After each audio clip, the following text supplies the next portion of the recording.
area and all the mysteries therein. This guest she's an environmental toxicologist, and she works very, very closely with a wonderful organization called Save the Bay. Please welcome your lecturer, Hayley Zemel!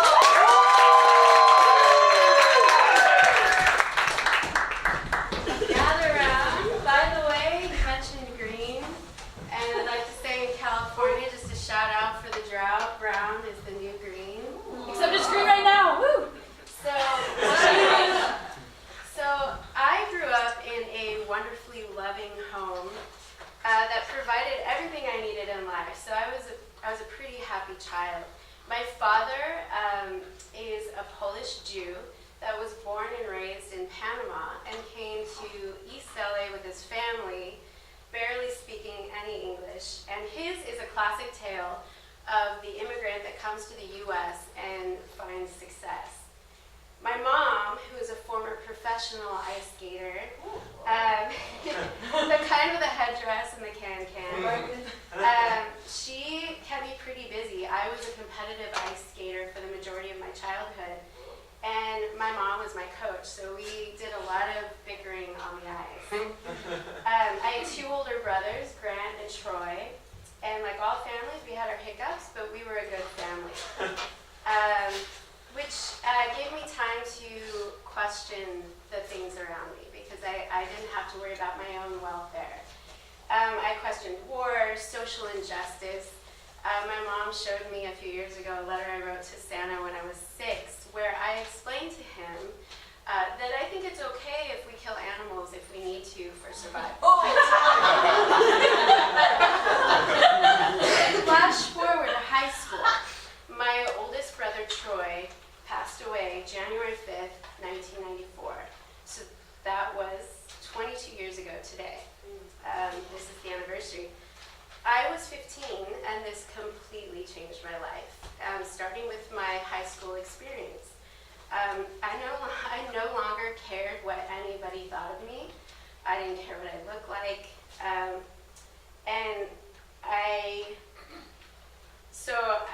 So I wasn't trying to get anybody's attention, which is when I realized that that's how you get everybody's attention. And so this just fueled the questioning side of me, and I became a teenager with angst, convinced that the world was doing everything wrong. I shaved my head, because why not? I became vegetarian, finally acting on those thoughts I shared with Santa so many years before. And although baffled with my actions, my family supported me. So I questioned what's right and wrong in the world, and since I believe there is no one right answer to anything, I wanted to get to the bottom of it myself. So that's what led me to science. I had this fantasy of being like a marine detective that would go out to an area of the ecosystem that was unhealthy and collecting fish and water samples and taking it back to the lab and analyzing it and figuring out what the problem was. And I was able to fulfill that fantasy. I basically did that for my master's thesis. However, I found myself feeling unfulfilled because I realized there's all this amazing information that scientists are collecting that are not, and that information is not being used for policies that are being written about how we're going to manage our natural resources. And so I realized that I wanted to be in a position to apply this information to real life situations. So I applied for and was awarded the California Sea Grant Fellowship, where I was placed with the California Ocean Science Trust. And I worked to integrate science into policies for managing our natural resources in California. For example, one of my projects in this role was to coordinate an expert judgment process for determining the relative risk of vectors that bring aquatic invasive species to California's nearshore habitats. Vectors such as the live bait industry, aquaculture, and the aquarium trade, that ornamental fish, we call them, it's like tropical fish in the tank. All of these things can bring organisms to California that shouldn't be here. And when they're here, sometimes they end up kind of taking over that habitat because they don't have their natural pressures. They don't have their natural predators or competitors, so they don't have anything to keep their population in check. So my team and I had to organize an expert judgment process, and if this sounds easy to you, then you probably have never been in a room with a bunch of experts, because even just getting them to, seriously, it took 3 months to get them to agree on the definition of risk. But I love this work, and I love the challenge of finding creative solutions that move difficult decisions forward in a positive way. So currently, I'm the habitat restoration scientist for Save the Bay in San Francisco, and I help to restore estuarine terrestrial transition zones in the Bay Area. And these areas will help animals deal with sea level rise. It will help coastal communities deal with sea level rise. And so this is important work. So that's me in a clamshell.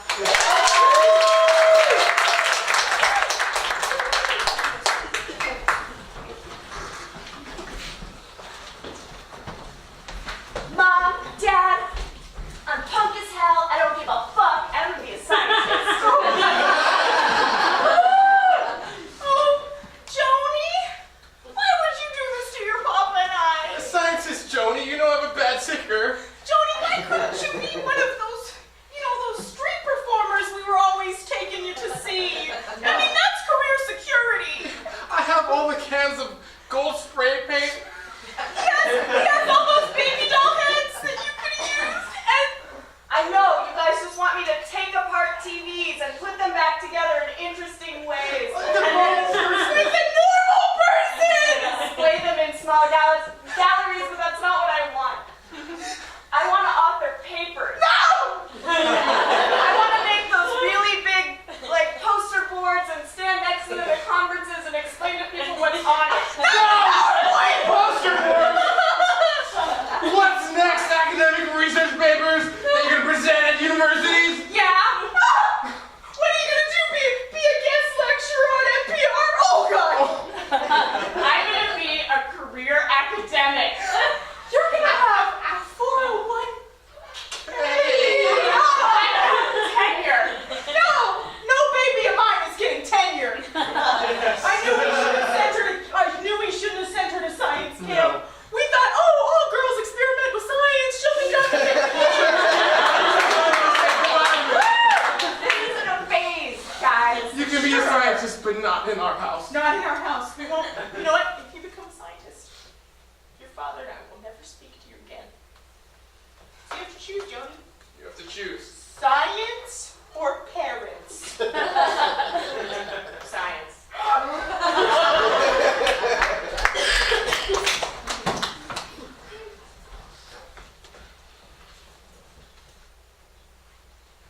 Yep, it's made of atoms. Case solved. All this shit's made out of atoms. We solved so many cases today. What else do you do?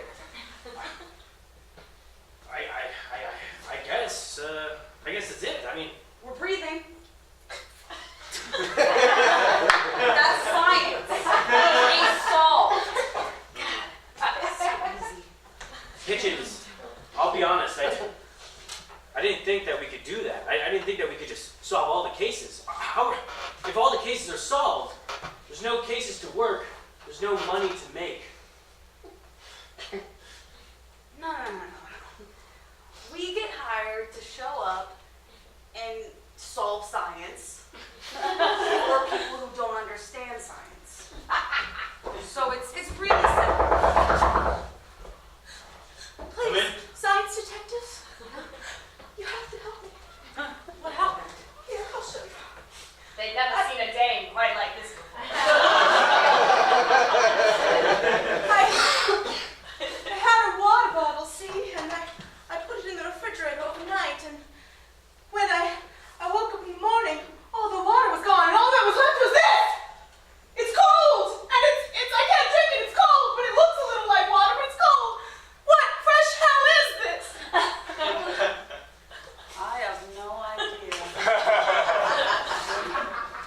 I think we might have gotten ourselves a real pickle. Is your hand getting wet? Yeah. This case needs solving.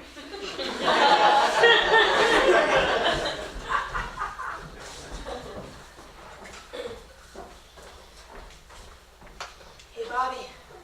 Yeah, it's Eric. The aquarium's getting gentrified.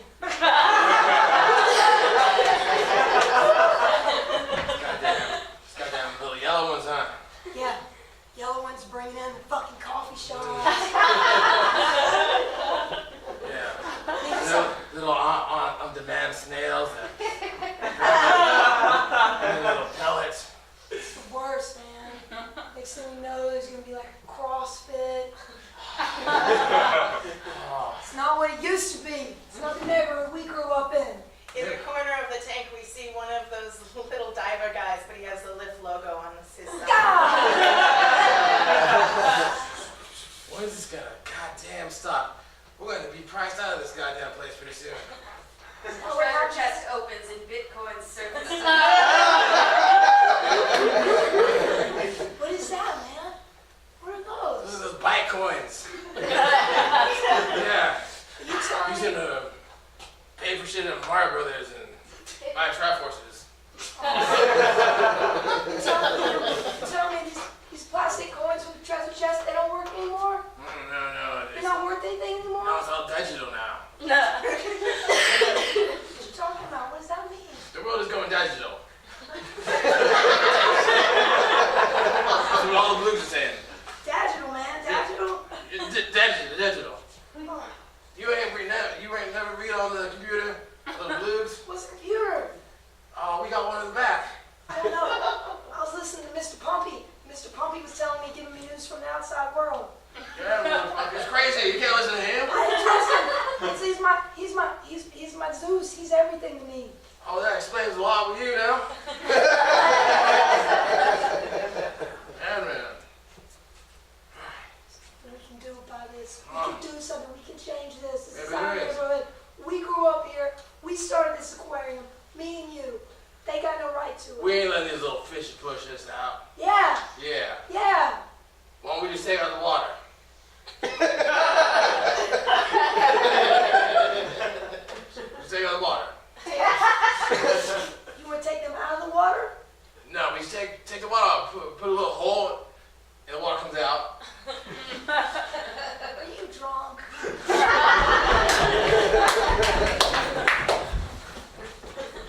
Okay, so these countries are yours, and then you have all these little pieces, and you like put them on the country, and then I have these pieces over here.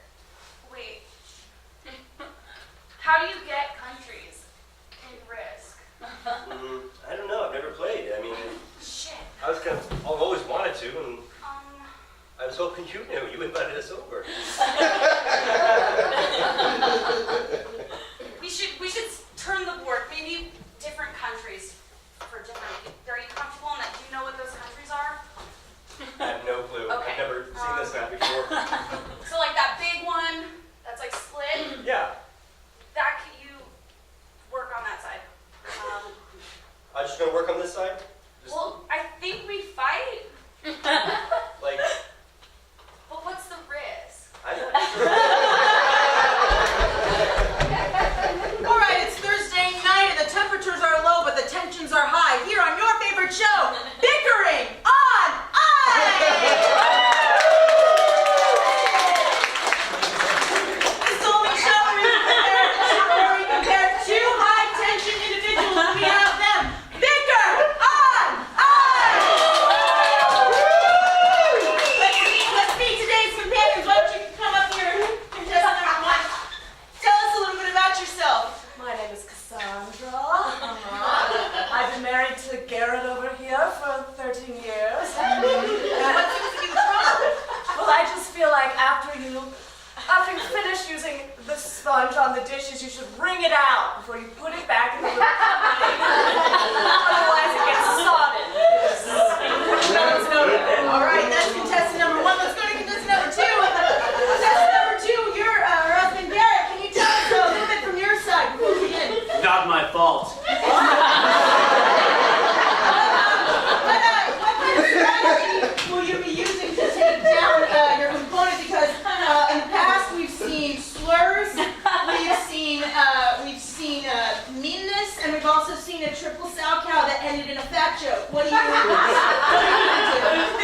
I'm gonna do a triple axle 360 backflip in the air while saying, "I told you so." I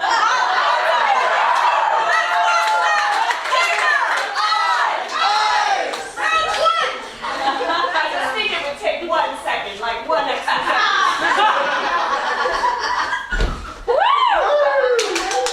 1 second? I can do a lot in 1 second. So you can. So can I.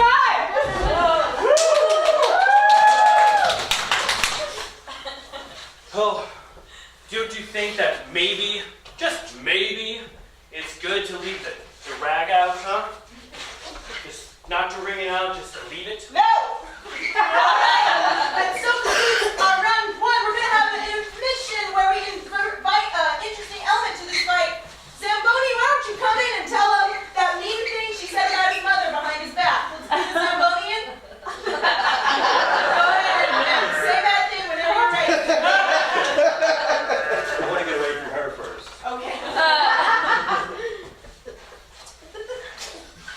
She's a real bitch. All right, his mother's a real bitch. Thank you, Zamboni. Let's get to round two. Do you ever think that maybe we're in a drought? And that we should keep the water in the rag? Are you gonna reuse it on the plates hours later? Maybe. I love you and I want to make this work, but this is crazy. Crazy would be to wring it out, let it dry, not use it, then wet it again, apply more soap. I mean, if we're talking the straight economic costs here of a household, domestic goods is one of the top building items, okay? Oh, damn! Don't you want to make me happy? Oh! Only if I'm right, baby. We're now in the final stage. Tensions are the highest that they've ever been, and we're ready for that final word. Everybody go! I told you so.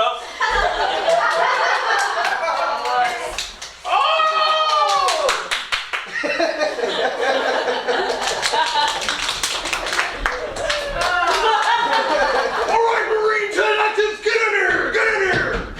We got enemies approaching from some country, I don't know, it's like two of them pushed together. Invasive elements approaching from all vectors. What are we gonna do, Marines? What's a vector? Joe, wait, I came here What for the that. world are those countries on? I thought you knew what a vector was, Marine. Officer, what's a vector? Officer, please, define a vector. Can I come over to your tent? This is gonna take me forever. Okay, well, it's you know that country over there? 20 minutes later. Well, anyway, we gotta go kill them all. I think, because we've introduced some elements that shouldn't have been introduced. This is our fault, really. But anyway. Sergeant, what's an element? Boy, this season of cereal is really not as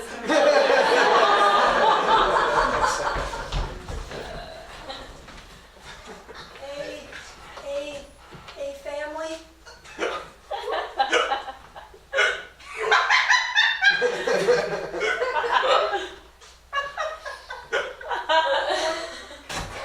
I want to talk about.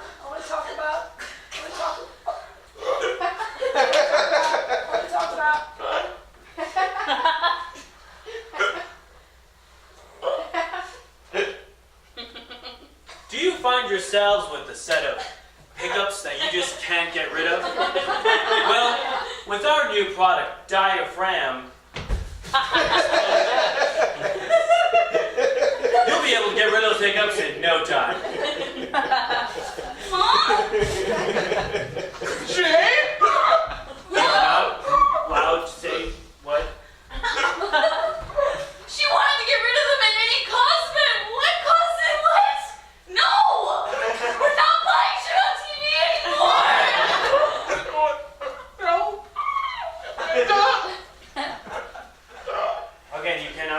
anything that goes wrong.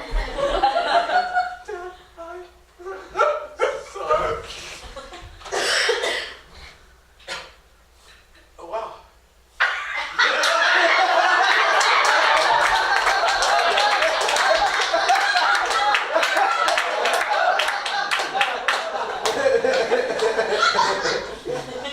So, in conclusion, Santa, I guess I just think that God could make something so large that even he could not move it. Love, Becky. Oh, wow. Whew. You're asking a lot of hard questions this year, don't you think? Bouncy? Yeah. Oh, wow. That step really gets you, huh? Yeah, I think we're really challenging children by. I shouldn't have got her that caboodle game. That really expands. Shouldn't have started lap sitting in gentrified malls. Okay, well, let me just draft a response and see if it's okay. All right, let me think. Okay, this is a good one. This is all first. Dear Betsy, thank you very much for your nice letter. Santa is always happy to get questions like Why this. are you writing in the third person? Because you know, like Grandma always says, "Oh, Grandma got you this," like you know. It's like, okay, all right, fine. All right, see, that feels weird. I don't. Okay, all right. I am always happy to get your letters, but why ask questions like these? Why not just feel the magic? I am including a sleigh bell from my sleigh, and if you can hear it, you shall be hearing the magic of Christmas scent. Let's see what she says. Let's see what she says. Dear Kids are Santa, trusting. asking me to take things on faith seems irresponsible. Do you want me to blindly trust all adults in the future? That seems really scary to me. I did really like the sleigh bell, though. Please send me presents at Christmas. I'm not questioning your judgment. I just have a lot of thoughts. Love, Ben. Well, you know what, Bouncy? You know what you do? If people are not accepting what you're saying just on faith, you gotta put the fear of Santa in them. I didn't want to do this. Maybe third person for this. Okay, all right, okay. I'm not even here. This is how I'm gonna do it. Betsy. Santa was very disappointed to hear your question again what he told you. You know, Betsy, people who don't believe in Santa oftentimes go to a very scary place. Well, I don't know. It could be. No one really knows. No, fine. Sometimes they go to very scary. Okay, here we go.